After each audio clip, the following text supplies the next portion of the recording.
Hello and welcome back to Final Friday, where I go through my records in alphabetical order like a big nerd and talk about why I love them. Folks, we're back. I've taken a little break, but we're back to Rubber Soul, and we're restarting a little mini-series with Side 2.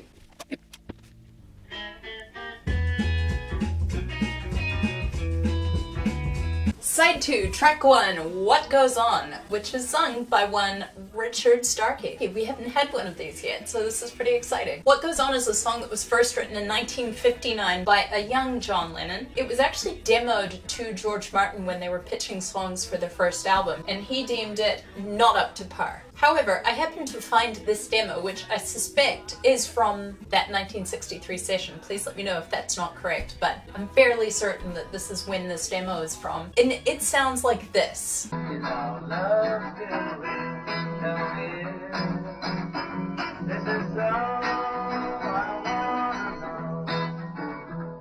goes on in your heart? What goes on in your heart?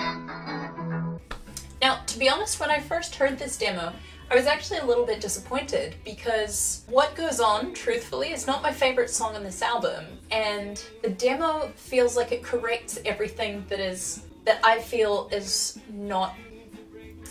This is really hard for me to say as a Beatlemaniac. It feels sacrilegious. This is a song that was recycled from a much earlier session. It was recorded at 11 o'clock in the evening, which was unusual for these guys at this point in their careers. It was a song that was rushed in when they started to run out of compositions and the deadline was looming, and it sounds like that. So when I listen to the demo, it really feels like it fixes some of the stuff that isn't working for me on this version. I think the thing that bothers me the most about this track is that it feels empty. Although you've got quite a lot happening vocally, the guitar is kind of doing this noodling country riff, like this.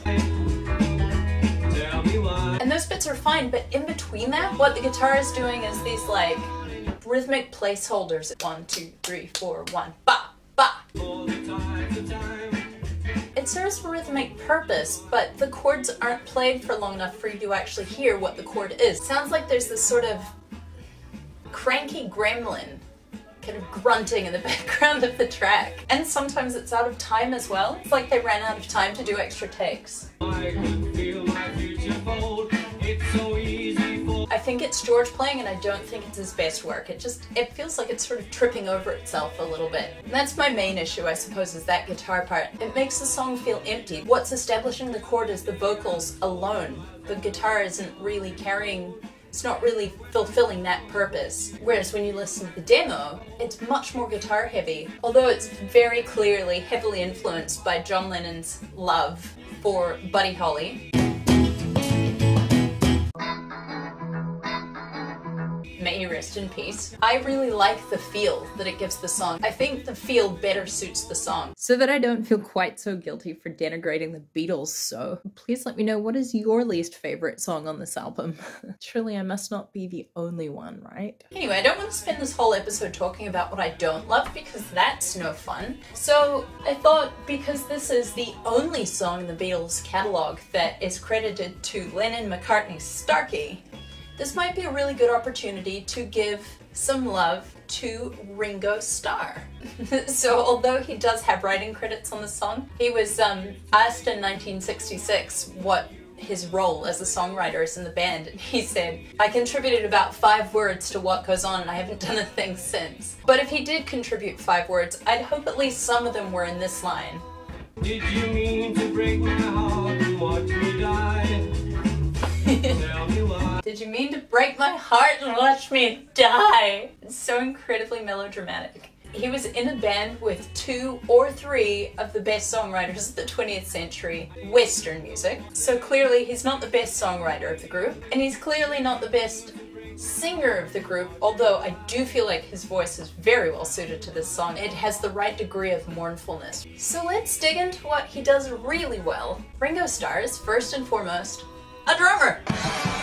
Normally, if there's a cool bass part I'd like to point out, then I bring out my bass. If there's a cool piano part, I bring out the piano. If there's a cool guitar part, You get the idea. But a drummer I am not. So I thought I'd bring in someone very special to talk about the drum part for What Goes On. For those of you who don't know, I used to belong to a Beatles cover band called the Elementary Penguins. We would play albums from start to finish. However, we only got as far as Rubber Soul before the pandemic lay waste to our grandest aspirations. So today I've asked Ollie, drummer of Auckland's illustrious Elementary Penguins, world-renowned for our one gig that we played 3 weeks before the country shut down, to share his thoughts about this drum part. So everybody, here's what Ollie has to say about the drum part for What Goes On. Hey Nancy, so nice to hear from you. I would love to talk about the drum part to What Goes On, because I think it's one of those classic Ringo beats that sounds deceptively simple, but is actually quite tricky to get exactly right when you try and play it. It's just a simple 4/4 shuffle with eighth notes on the hi-hat, kick and snare.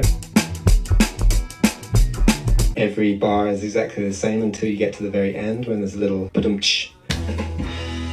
The speed of the hi-hat playing is pretty intense. It's really tricky. The way he plays it is super consistent. So when you put it all together, it's actually quite a challenge to keep it all perfectly in time, especially for a novice drummer like myself. And I think a lot of more advanced drummers would probably find this beat actually quite tricky as well. If you watch drum covers on YouTube, they do a good job of getting the feel right, but really struggle to keep it as rock solid as Ringo does. So for my money, it's probably the trickiest groove that I had to learn for Rubber Soul. And, you know, another reason why Ringo is the best Beatle, or certainly one of the top 4.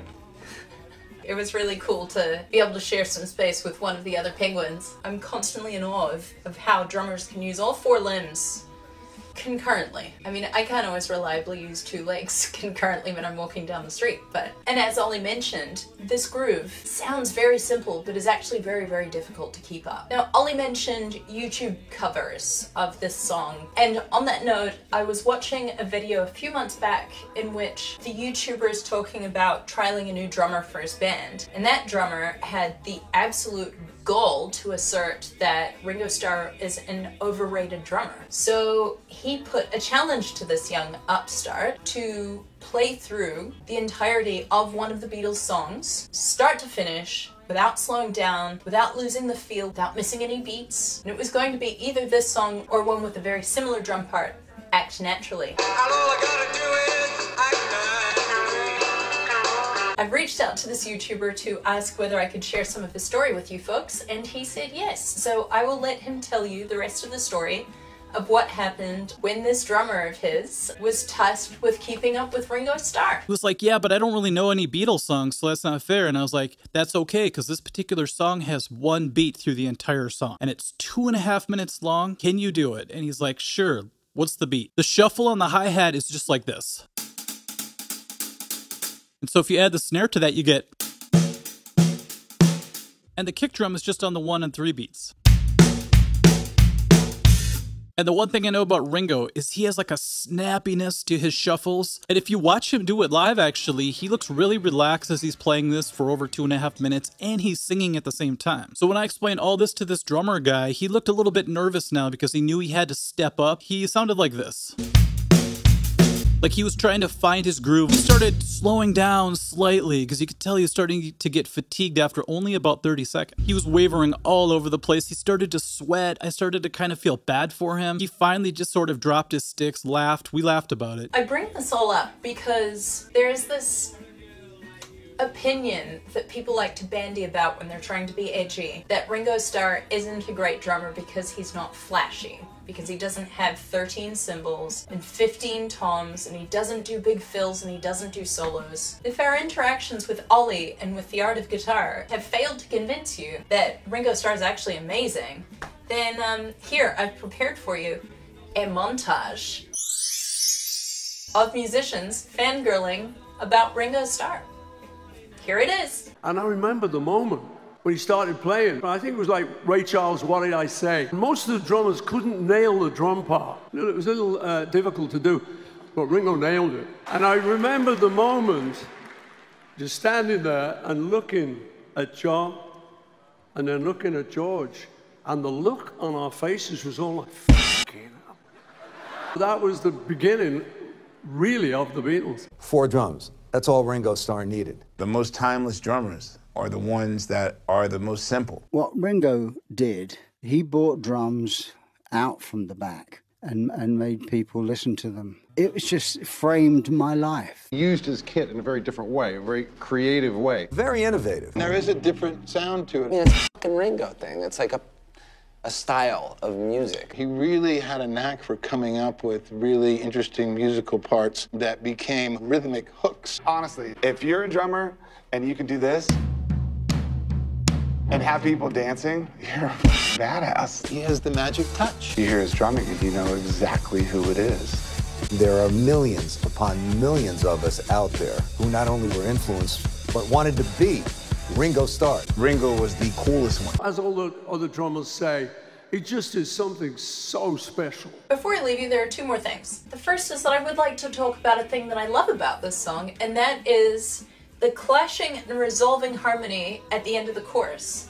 It goes like this. I'm gonna do my best to sing the two parts, even though I've only just recovered the first traces of my voice after I was destroyed by a cruel flu last week. Flashback to my Beach Boys episode where I was trying to sing falsettos on the back end of COVID. Don't worry, baby. I'm doing my best. Here we go.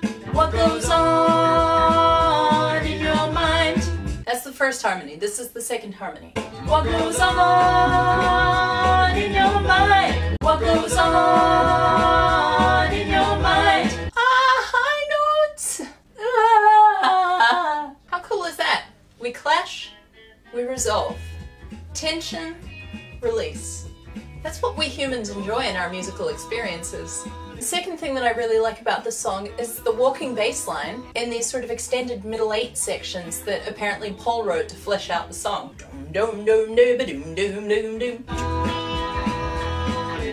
In those moments, the song is fuller. The guitar is doing more as well, and I think that's why I like those bits so much. It doesn't feel quite as empty. That's it for me. If you would like to support any of my weird endeavors, be it an indulgent little rave about Ringo Starr, or building miniature Victorian furniture. I promise this will all make a lot more sense in about 2.5 months. I'll leave a link in the description for my Buy Me a Coffee page, where you are welcome to make a donation if you wish, but no pressure, just if it's something you want to do. I'd like to leave you today with a little clip of Ringo speaking some words of wisdom. For all bands who are starting out, when you're in the van, was another tip. If you fart, own up. If you don't own up, everyone's blaming everyone else. You know, we made a pact in the van. Okay, if we fought, we'll say it was me. And that's what we did, and that's how we get on so well. Thanks for hanging out with me. I'll see you here next week. Have a great weekend.